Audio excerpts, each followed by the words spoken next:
نحمده ونصلي على رسوله الكريم أما بعد فأعوذ بالله من الشيطان الرجيم بسم الله الرحمن الرحيم۔ جمعہ کا دن جو ہر ہفتہ کی عید ہوتی ہے مسلمانوں کے لیے ایک متبرک دن ہے۔ جمعہ کے فضائل بہت ہیں۔ دنیا کی ہر ایک قوم ہفتہ کے 7 دنوں میں سے ایک کو متبرک مانتی ہے،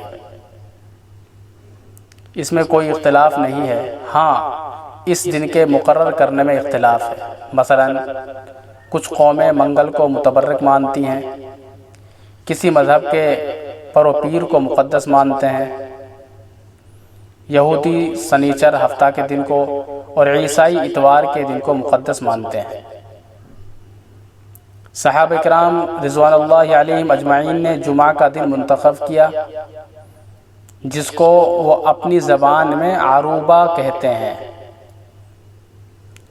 اور ابھی آپ صلی اللہ علیہ وسلم مکہ معظمہ سے ہجرت کر کے مدینہ منورہ تشریف بھی نہیں لائے تھے کہ صحابہ نے نماز جمعہ شروع کر دی۔ کچھ دنوں بعد جب آپ صلی اللہ علیہ وسلم تشریف لائے تو آپ صلی اللہ علیہ وسلم نے اس کی توثیق فرما دی اور فرمایا، ہفتہ کا وہ دن جو یہود و نصارہ نے ہفتہ کا وہ دن جو یہود و نصارہ پر فرض کیا گیا تھا جمعہ کا دن ہی تھا، مگر انہیں اس کی توفیق نہیں ہوئی۔ اللہ تعالیٰ نے ہمیں اس کی ہدایت فرمائی۔ ہم اگرچہ سب کے بعد آئے مگر پہل ہماری ہو گئی۔ پہلا دن جمعہ ہمارا، اس سے اگلا دن یہودی کا، اور اس کے بعد عیسائیوں کا دن آتا۔ یہود نے فراغت کے دن کو متبرک مانا، نصارہ نے آغاز پیدائش کے دن کو متبرک مانا۔ بے شک یہ دونوں نقطے بھی اہم ہیں، لیکن عبادت کے نقطہ نظر سے مبارک وہی ہے جس میں عبادت کا درجہ بلند ہو، جس دن ثواب بھی زیادہ ملے اور قبول ہونے کی توقع بھی زیادہ ہو۔ یہ خصوصیت روز جمعہ کو حاصل ہے۔ چنانچہ آپ صلی اللہ علیہ وسلم نے روز جمعہ کے انتخاب کی خوبی اور عمدگی بیان کرتے ہوئے فرمایا، یہ انتخاب اس لیے بہتر ہے کہ یوم جمعہ قبولیت کا دن ہے، کیونکہ وہ ہفتہ واری ساعت جس میں دعائیں خاص طور سے قبول ہوتی ہیں اسی دن میں ہوتی ہیں، اسی دن میں آتی ہیں وہ ساعتیں۔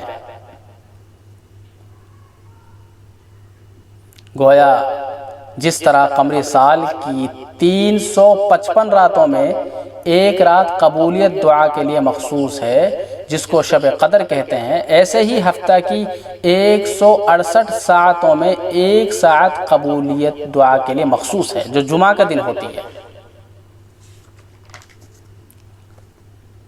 جہاں تک سلسلہ پیدائش کا تعلق ہے تو اس لحاظ سے بھی یہی دن قابل ترجیح ہے، کیونکہ سرور کائنات صلی اللہ علیہ وسلم نے فرمایا کہ اس روز سلسلہ پیدائش مکمل ہوا۔ پھر حضرت آدم علیہ السلام کی پیدائش بھی جمعہ کے دن عصر اور مغرب کے درمیان میں ہوئی، یعنی سلسلہ پیدائش کی تکمیل بھی ایک انعام ہے، اور حضرت آدم علیہ السلام کی پیدائش بھی ایک انعام ہے۔ یہ دونوں انعام اس دن میں جمع ہو گئے۔ آخرت کے لحاظ سے بھی اس دن کو وہ خصوصیت اور شرف حاصل ہے جو کسی اور دن کو نصیب نہیں، کیونکہ وہ دن جو جنت میں تجلی ربانی کے لیے مخصوص ہوگا، جس میں اہل ایمان کو دیدار خداوندی اور شرف ہم کلامی نصیب ہوا کرے گا، جمعہ ہی کا دن ہوگا۔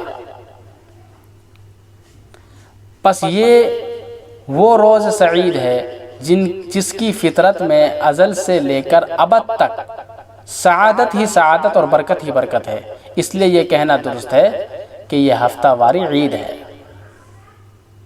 چنانچہ آپ صلی اللہ علیہ وسلم نے جمعہ ہی کے ایک تقریر میں ارشاد فرمایا،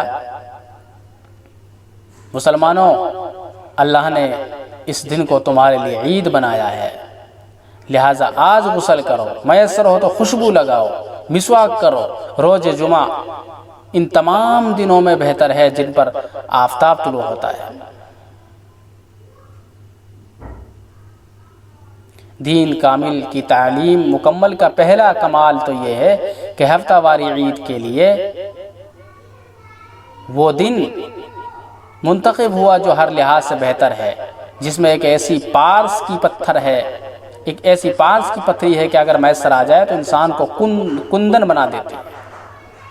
دوسرا کمال یہ ہے کہ اس دن کے وہ آداب مقرر کیے جو اگر روحانی لحاظ سے اکثیر ہیں تو تہذیب اور تمدن، شہریت، حفظان صحت اور سماجی زندگی کے لحاظ سے بھی تریاق ہے۔ مثلا پوری آبادی کے تمام مسلمانوں کا 5 وقتہ نمازوں میں یا دن رات کی کسی ایک نماز میں اکٹھا ہونا کاروباری لحاظ سے بھی مشکل تھا، آنے اور جانے کے لحاظ سے بھی دشوار تھا، لہٰذا جمعہ کے متعلق حکم ہوا کہ پوری آبادی کے تمام مسلمان ایک مسجد میں جمع ہو کر یہ نماز ادا کریں۔ اللہ تعالی ہمیں جمعہ کی برکات نصیب فرمائے اور ہمیں ان باتوں پر عمل کرنے کی توفیق عطا فرمائے۔ جزاک اللہ۔